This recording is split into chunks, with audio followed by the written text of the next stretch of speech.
আজ শেয়ার করছি ফুলকপি ভাজি। আসসালামু আলাইকুম এভরিওয়ান, আমি নাসরিন সুলতানা মিনা, সিরাজগঞ্জের মেয়ে। আমার চ্যানেল মিনাস কিচেনে সবাইকে স্বাগত জানাচ্ছি। এই ভাজি করার জন্য আমি ছোট্ট একটা ফুলকপি নিয়েছি। এখন একটা নাইফ দিয়ে ফুলকপিটা কেটে নিয়েছি। প্রথমে ফুলকপি থেকে ফুলগুলো ছড়িয়ে আলাদা করে নিচ্ছি। এখন ফুলকপিগুলো টুকরো করে নিচ্ছি। এভাবে করে হয়ে গিয়েছে। এখন একটা বাটিতে উঠিয়ে নিচ্ছি। ফুলকপির নরম ডাঁটাগুলো নিয়েছি, এতে টেস্ট অনেক ভালো হয়।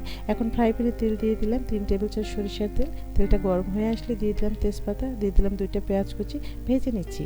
দিয়ে দিলাম লবণ, কাঁচামরিচ ফালি দিয়ে দিলাম 3-4টা, ভেজে নিচ্ছি। এ সময় গ্যাসের ফ্লেম মিডিয়াম থাকবে। পেঁয়াজটা বাদামি করে ভেজে নিলাম। এখন দিলাম অল্প করে আস্ত জিরা, এতে করে ভাজির ফ্লেভারটা অনেক ভালো আসবে। জিরে দিয়ে সামান্য একটু ভেজে নিলাম। এখন দিয়ে দিলাম ফুলকপি। একটা স্প্যাচুলা দিয়ে এভাবে করে নেড়ে দিচ্ছি। দিয়ে দিলাম 1/2 চা চামচ হলুদ গুঁড়ো, নেড়ে মিশিয়ে দিচ্ছি। ঝাল লবণ স্বাদ মতো যার যেমন পছন্দ। এটাকে এখন ঢেকে দিলাম। মাঝে মাঝে ঢাকনা উঠিয়ে নেড়ে দিব। এই ফুলকপির রেসিপির উপকরণ খুব সামান্য লাগে, কিন্তু খেতেও অসাধারণ। রুটি, পরোটা, গরম ভাত সব কিছুতে পারফেক্ট। আর এই সময় সময়ও খুব কম লাগে। এই রেসিপির একটা আলাদা স্বাদ, এর সাথে অন্য কোনো সবজি অ্যাড করা যাবে না। ফুলকপির মিষ্টি ফ্লেভারের কারণে অনেক মজা হয় এটা।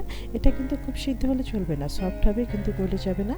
এই যে মিষ্টি একটা ফ্লেভার বেরিয়েছে, হয়ে গেল ফুলকপি ভাজি। এখন একটা সার্ভিং বাটিতে দিয়ে দিচ্ছি। এভাবে করে ফুলকপির ভাজি একবার খেলে বারবার খেতে মন চায়।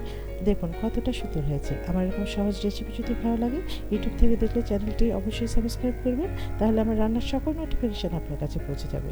আর ফেসবুক থেকে দেখলে পেজ ফলো করবেন। আজ বিদায় নিচ্ছি। সবাই সুস্থ থাকবেন, নিরাপদে থাকবেন, আমার পরিবারের জন্য দোয়া করবেন। সামনে নতুন রেসিপি দেখার আমন্ত্রণ রইল। আল্লাহ হাফিজ।